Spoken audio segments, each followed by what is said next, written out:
निधीश्वरं गणेश्वरं गणेश्वरं महेश्वरं तमाश्रये परात्परं निरन्तरं समस्तलोकशङ्करं निरस्तदैत्यकुञ्जरं तरेतरोतरं वरं वरेपवक्रमक्षरं कृपाकरं क्षमाकरं मुदाकरं जगत्करं मनःकरं नमस्कृतं नमस्करोमि पार्वरम् अखिलजनातिमार्जनं शिरं धनोद्विभाजनं पुरारिपूर्वनन्दनं सुरारिकर्वशर्वणं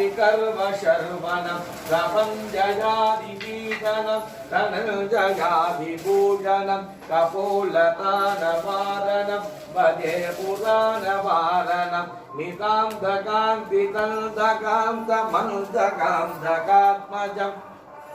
असिन्ध्यरूपमन्त्रहीनमन्तराय गृन्दनं हृदन्तरे निरन्तरं वशन्तमेव योगिनं तमेकतन्दमेव तं विचिन्तयामि शन्तकं मगागणितपञ्जर